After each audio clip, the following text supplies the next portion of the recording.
8 Aryan Brothers members held a nurse hostage. 3 hours later, they found out who her father was. The rain hammered against the cracked windows of the abandoned warehouse on the outskirts of Riverside, California, as Sarah Mitchell finished her night shift at Mercy General Hospital. The exhaustion weighed heavy on her shoulders as she walked through the empty parking lot, her scrubs still carrying the faint smell of antiseptic. She had spent the last 12 hours tending to gunshot wounds, overdoses, and broken bones, the usual chaos that came with working in a Level 1 trauma center in a city plagued by gang violence. She didn't notice the black van idling near the exit until it was too late. The side door slid open with a metallic screech, and before she could scream, rough hands grabbed her, pulling her inside. A cloth pressed against her mouth, and the sharp chemical smell made her eyes water. She struggled, but the arms holding her were too strong. Within seconds, the world went dark. When Sarah opened her eyes, her head throbbed with a dull ache. The room was dimly lit, cold concrete beneath her. Her hands were bound behind her back with zip ties that cut into her wrists. As her vision adjusted, she could make out 8 men scattered around the warehouse, their bodies covered in tattoos, swastikas, lightning bolts, and the unmistakable markings of the Aryan Brotherhood. Her heart hammered against her ribcage.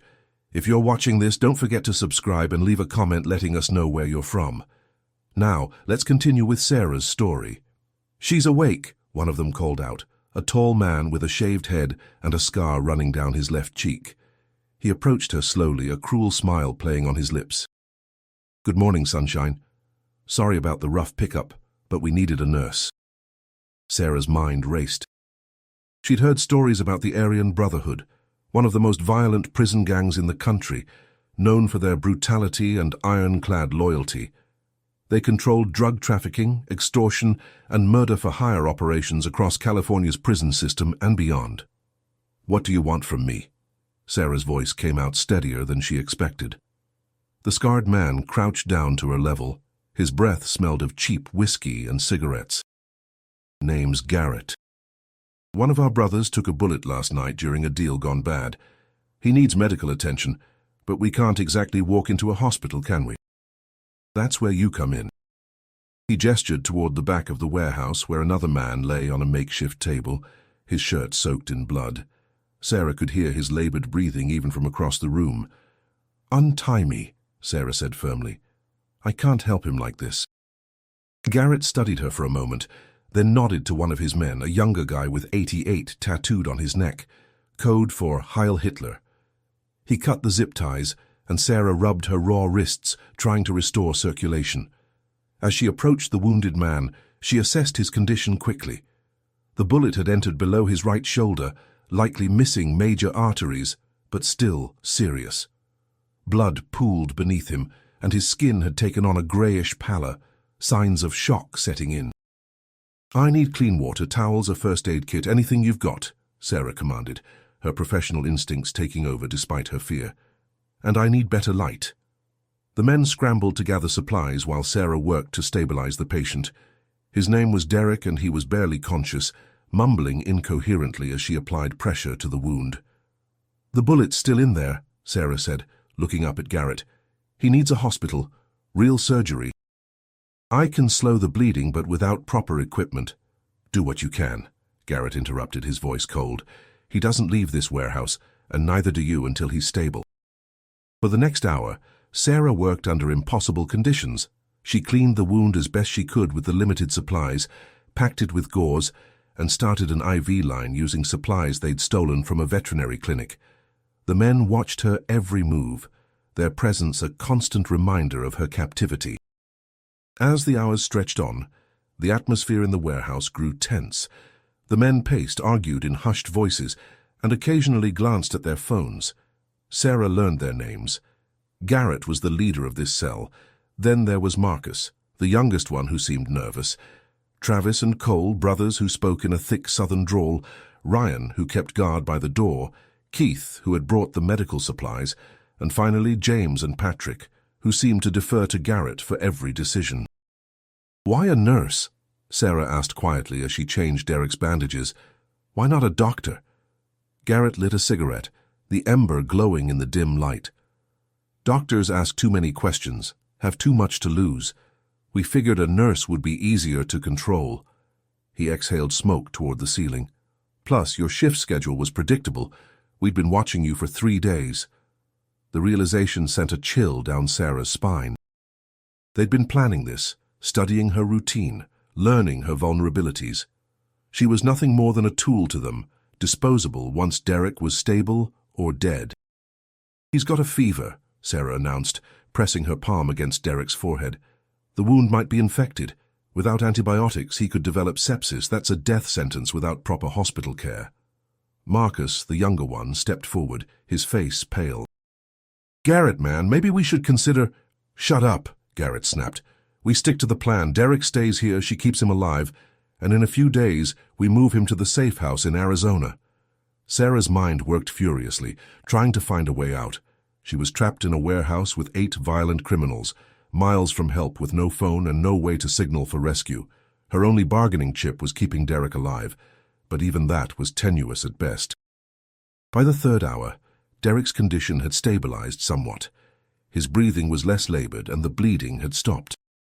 Sarah sat on a crate, exhausted, watching the monitors of the stolen medical equipment beep steadily. Garrett's phone rang, breaking the monotonous sound of rain against metal. He answered it, stepping away from the group. Sarah couldn't hear the conversation, but she watched his body language change. His shoulders tensed, his jaw clenched. "What's your last name?" Garrett asked suddenly, turning to face her. His voice had an edge to it that hadn't been there before. "Mitchell," Sarah replied cautiously. "Why? Your father. What's his name?" Sarah's blood ran cold. She'd spent her entire adult life trying to distance herself from her father's shadow, building her own identity, her own life. "That's none of your business." Garrett crossed the room in 3 quick strides, grabbing her by the arm. "Tell me his goddamn name." "Thomas Mitchell," Sarah said through gritted teeth. The warehouse fell silent. The men exchanged glances, their expressions shifting from confusion to something else, fear. Marcus actually took a step back, his hand moving to the gun tucked in his waistband. "Tommy the Reaper Mitchell?" Travis asked, his southern drawl barely concealing his shock. "The head of the Mitchell crime family?" Sarah closed her eyes. There it was, the revelation she'd been dreading since the moment she'd seen the tattoos on her captors. Her father, Thomas Mitchell, wasn't just any criminal. He was a legend in California's underworld, a man whose reputation for ruthless violence had been built over 3 decades. He controlled half the drug trade in Southern California, commanded loyalty from dozens of crews, and had connections that reached into the highest levels of law enforcement and politics. And the Aryan Brotherhood, for all their bravado, were small time compared to the Mitchell organization. "Jesus Christ," Garrett whispered, running his hand over his shaved head. "We grabbed Tommy Mitchell's daughter." The dynamic in the warehouse shifted immediately. The men who had been her captors suddenly looked at her with a mixture of fear and uncertainty. They understood, perhaps for the first time, the magnitude of their mistake. "He doesn't know I'm here, does he?"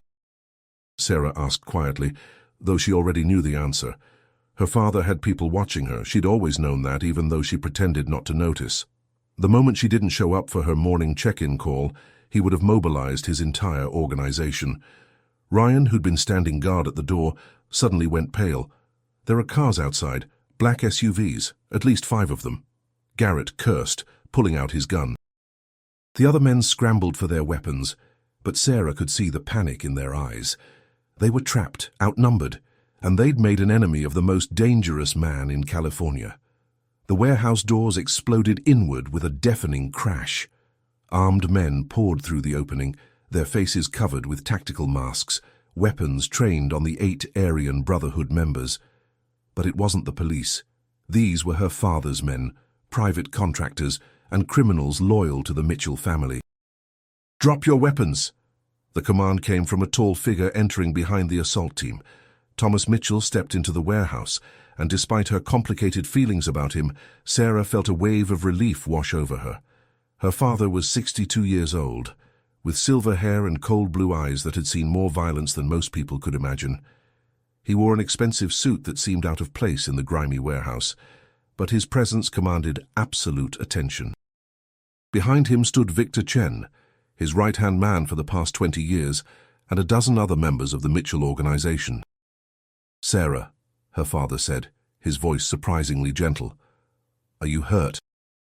"I'm fine, Dad," she replied, standing slowly.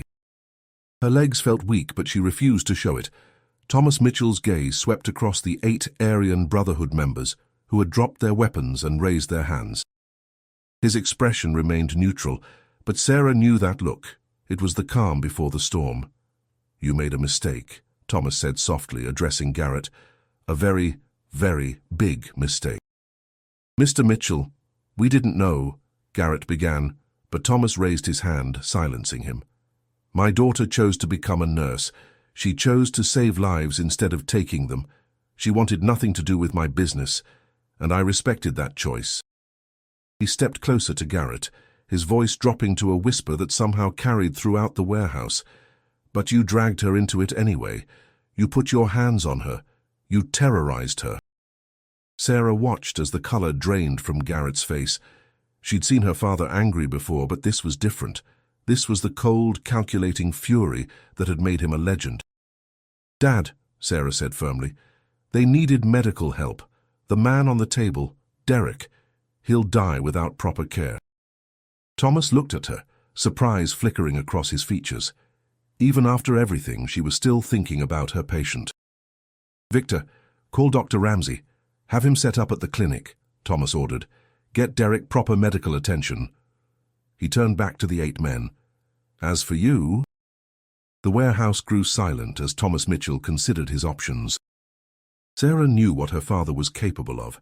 She'd grown up hearing the stories, seeing the fear in people's eyes when they recognized the family name. These men had expected violence, expected death. Instead, they got something they hadn't anticipated. "You're going to disappear," Thomas said finally. "Your leadership will receive word that you died in a warehouse fire. Your bodies will never be found. In exchange, you'll leave California tonight, and you'll never come back. You'll never speak of this, never tell anyone what happened here." It was mercy, though a harsh one. The Aryan Brotherhood members would have to abandon their lives, their territory, everything they'd built, and live in constant fear that Thomas Mitchell might change his mind. "If I ever hear that you've harmed another nurse, another doctor, anyone in the medical profession," Thomas continued, his voice hardening, "I will find you. And I will make you regret every moment of your miserable lives. Do we understand each other?" "Yes, sir," Garrett managed to say, his voice barely above a whisper. The others nodded frantically. Victor's men moved in, separating the 8 gang members and escorting them toward waiting vehicles. Sarah watched as they were loaded into different cars, their fate now entirely in her father's hands. Thomas approached Sarah, studying her face for any signs of injury. "I'm sorry," he said quietly. "I should have had better protection for you." "I didn't want protection, Dad. I wanted a normal life." "I know." He sighed, and for a moment he looked tired, old. "But this is the world we live in, Sarah. My choices, my past, they follow us, whether we want them to or not." Sarah looked at the warehouse, at the blood still staining the concrete floor, at the medical equipment scattered around. She'd spent years trying to escape her father's shadow, trying to be her own person. But in those 3 hours as a hostage, she'd been forced to confront the reality. She would always be Thomas Mitchell's daughter, and that came with consequences, both good and bad. "The man who shot Derek," Sarah said suddenly. "Do you know who it was?" Thomas nodded slowly. "A rival crew moving in on Aryan Brotherhood territory, small-time dealers who didn't know any better. They'll be dealt with. They already have been." Sarah should have felt something: horror, disgust, moral outrage.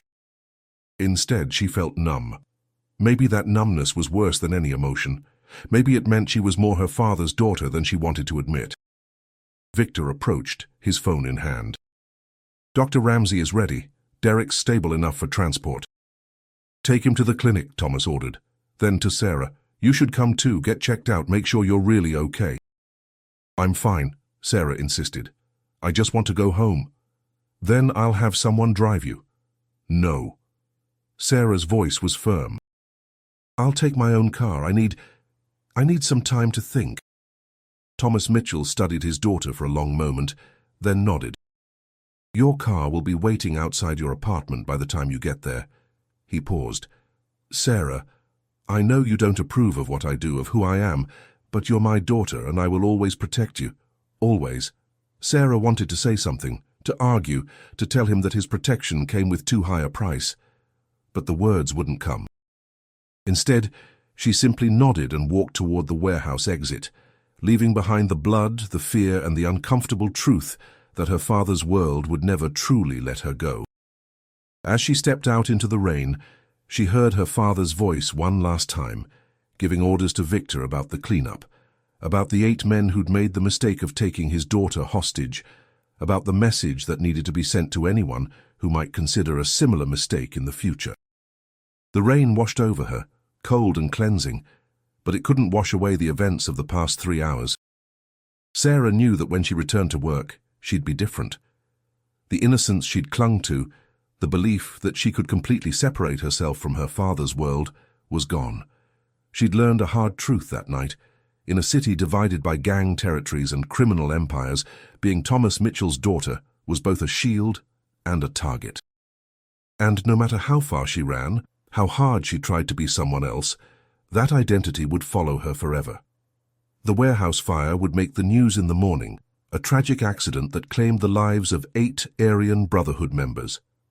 The story would run for a day or two, then fade into the background noise of California's endless gang violence.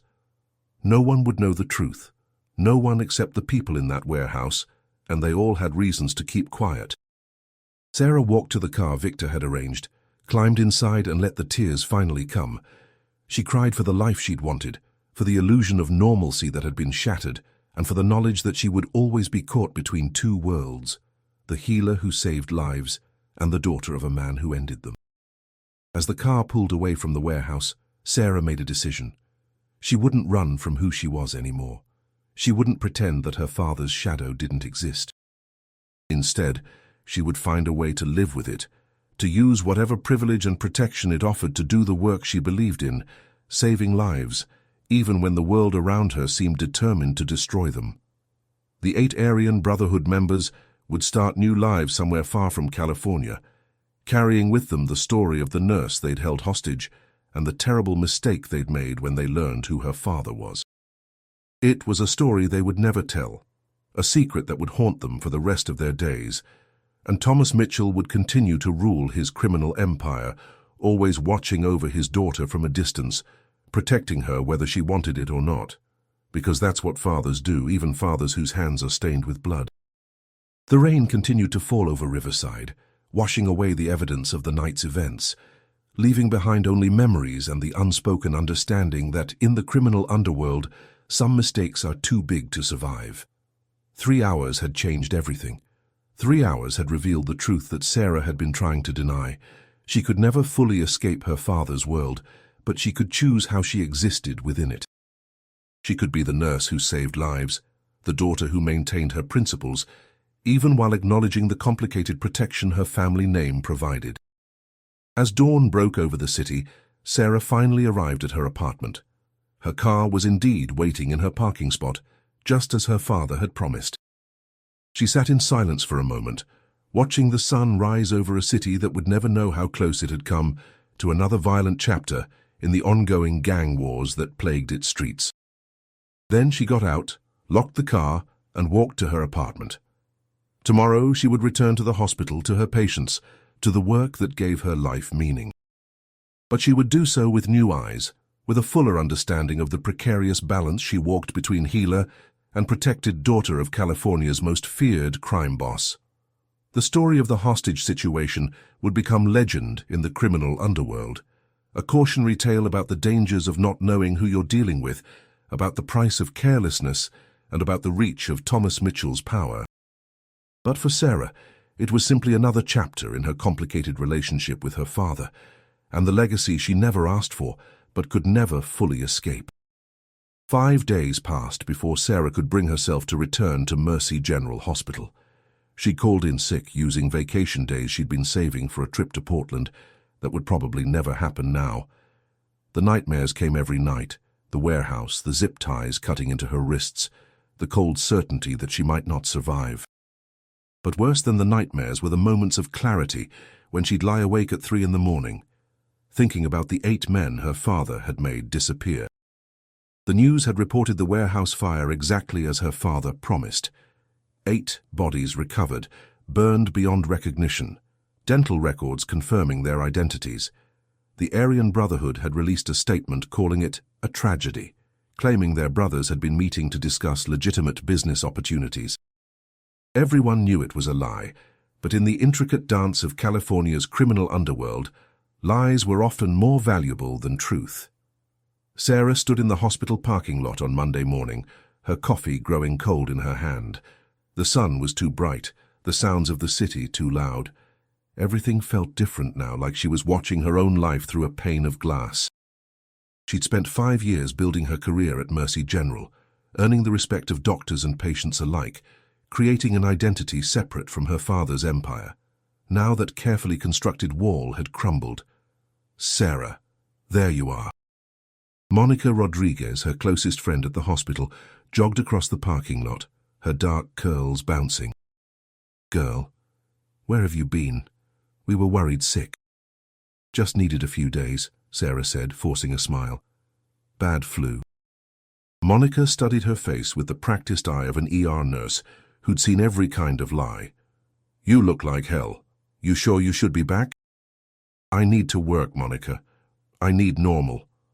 They walked into the hospital together, past the security desk where old Frank waved at them, past the gift shop that smelled of roses and latex balloons, into the organized chaos of the emergency department. Sarah changed into her scrubs, tied her hair back and tried to slip back into the rhythm she'd known for years, but everything felt wrong. When a patient came in with a gunshot wound, a 17-year-old kid caught in crossfire between rival gangs, Sarah's hands shook as she cut away his shirt. She saw Derek on that warehouse table, saw the blood pooling beneath him, saw the 8 tattooed faces watching her every move. I've got this one, Doctor, James Palmer said gently, placing his hand on her shoulder. Why don't you take Mr. Castillo in room 4? Kidney stones. Sarah nodded gratefully and moved to the safer case, but she could feel her confidence slipping. The thing she'd always been best at, staying calm under pressure, making life-or-death decisions without flinching, now felt impossible. During her lunch break, Sarah sat in her car with the doors locked, trying to eat a sandwich that tasted like cardboard. Her phone buzzed with a text from an unknown number. Victor Chen, your father would like to see you. Tonight, 7 p.m., Bella Vista Restaurant, private room. Sarah stared at the message for a long time. She'd been avoiding her father's calls, his voicemails, the flowers he'd sent to her apartment. Part of her wanted to refuse, to maintain her distance, to pretend that night in the warehouse hadn't changed anything. But she knew that was impossible. She texted back a single word. Okay. The rest of her shift crawled by. Sarah treated a broken arm, a case of severe dehydration, a child with pneumonia. Routine cases that should have been easy, but felt exhausting. Monica kept shooting her concerned glances, and Sarah knew her friend could sense something was seriously wrong. At 6:30, Sarah left the hospital and drove across town to Bella Vista, an upscale Italian restaurant in the financial district. She'd been here once before, years ago, for her graduation from nursing school. Her father had rented out the entire restaurant that night, filled it with people from his organization, all of them pretending they were legitimate businessmen celebrating a daughter's achievement. Tonight the restaurant was open for regular customers, but Victor Chen was waiting at the entrance. He looked the same as always, expensive suit, blank expression, eyes that missed nothing. Miss Mitchell, your father is upstairs. Sarah followed him through the main dining room, where couples ate pasta and drank wine, oblivious to the criminal meeting happening above their heads. They climbed a narrow staircase to a private dining room that overlooked the city. Thomas Mitchell stood at the window, his back to the door, watching the lights of Los Angeles spread out like a glittering carpet. Thank you, Victor. Leave us, Thomas said without turning around. Victor closed the door behind him, and Sarah was alone with her father. The silence stretched between them, heavy with unspoken words. "You haven't been answering my calls," Thomas said finally, turning to face her. He looked older than she remembered, the lines around his eyes deeper, his shoulders carrying a weight she'd never noticed before. "I needed time to process," Sarah replied, staying near the door. "What happened that night?" "Changed everything," Thomas finished. "I know. I saw it in your eyes when you left the warehouse." He gestured to the table, which was set for two with white linens and expensive china. "Sit, please. I ordered your favorite, chicken piccata." Sarah hesitated, then moved to the table. She realized she was starving, having barely eaten in 5 days. They sat in silence as a server brought wine and appetizers, then disappeared discreetly. "The 8 men," Sarah said quietly. "Where are they really?" Thomas took a sip of wine, considering his answer. "Living under new identities in different cities, 1 in Portland, 2 in Seattle, 1 in Denver, 2 in Texas, 2 in Florida. They have jobs, apartments, new lives, but they know if they step out of line, if they cause trouble, if they ever come back to California, you'll kill them. Yes. No hesitation, no apology." Sarah pushed food around her plate. "I used to tell myself that I could be different, that I could choose who I wanted to be regardless of who you are." "You are different," Thomas said firmly. "You save lives, Sarah.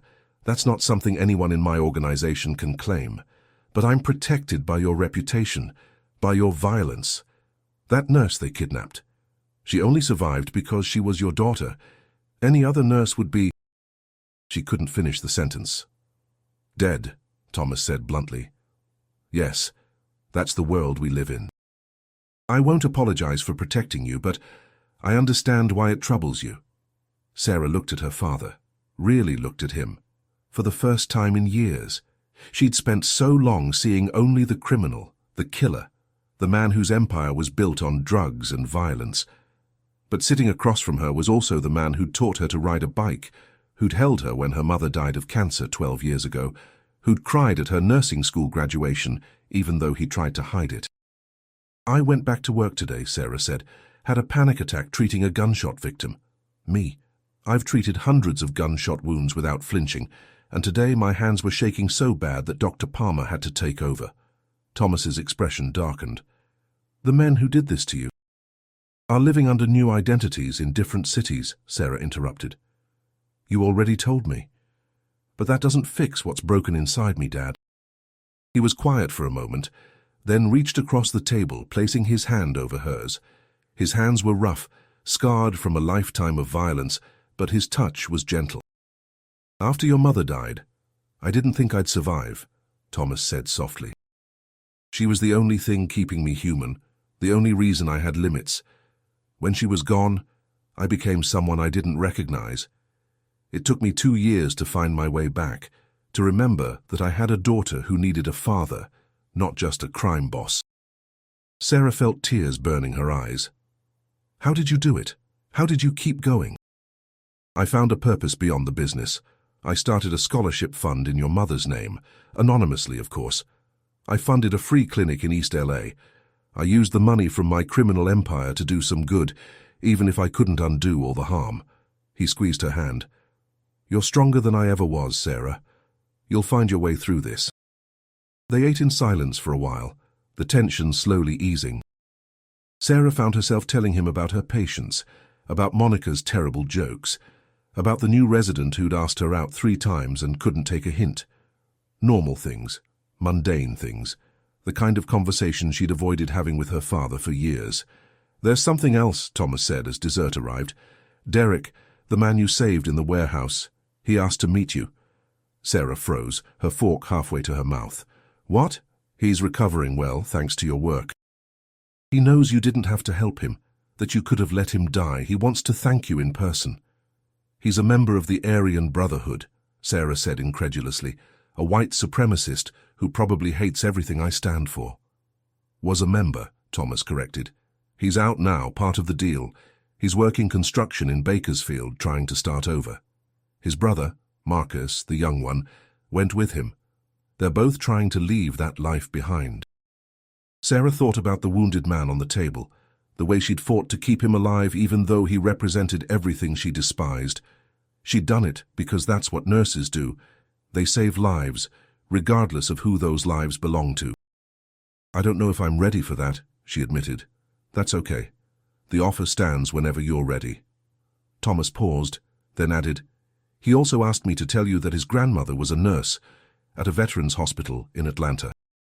He said she would have been proud of you." Something about that detail broke through Sarah's defenses. These weren't just faceless criminals. They were people with grandmothers and brothers, people capable of change. Maybe. As the evening wound down, Thomas walked her to her car. The city was alive with night sounds, sirens in the distance, music from nearby clubs, the constant hum of traffic. It was the same city Sarah had always known, but she was seeing it differently now. "I'm not asking you to approve of what I do," Thomas said as they reached her car. "I'm not even asking for forgiveness. I just want you to know that being my daughter doesn't make you complicit in my sins. You've built something good with your life, Sarah. Don't let one terrible night take that away from you." Sarah looked up at her father, this complicated man who'd shaped her life in ways she was only beginning to understand. "I'm going to find a therapist," she said. "Someone who works with trauma victims. And I'm going to keep working at the hospital, keep saving lives. But I need you to promise me something. Anything.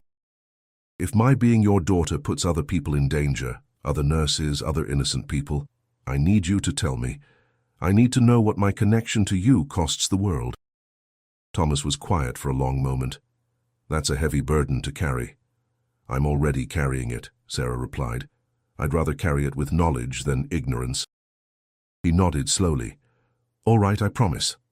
Sarah got into her car, and as she drove away, she watched her father in the rearview mirror, standing alone under the streetlight. For the first time, she understood that his empire, for all its power and wealth, was also a prison. He was trapped by his choices, by his reputation, by the violence that had defined his life. She, at least, still had the freedom to choose who she wanted to be. The next morning, Sarah returned to Mercy General with a clearer sense of purpose. She wasn't okay yet. The nightmares still came, the panic attacks still lurked beneath the surface, but she was moving forward. When a gunshot victim arrived, she took a deep breath, steadied her hands, and did her job. Monica noticed the difference immediately. "Whatever you're dealing with," she said during their break, "you don't have to deal with it alone. I'm here if you need to talk." Sarah almost told her everything, about the warehouse, about her father, about the impossible balance she was trying to maintain. But some secrets were too dangerous to share. Instead, she just hugged her friend and said, "Thank you. That means more than you know." 3 weeks later, Sarah received another text from Victor Chen. "Derek would still like to meet. Neutral location. I'll be there for security. Only if you're ready." Sarah stared at the message for a long time. Then she typed her response. "Send me the details." Maybe facing Derek would help her process what happened. Maybe it wouldn't. But Sarah had learned something important that night in the warehouse and in the weeks since. She couldn't run from her father's world, but she could choose how she engaged with it. She could choose to see the humanity in even the most broken people. She could choose to keep saving lives, even when those lives complicated her own.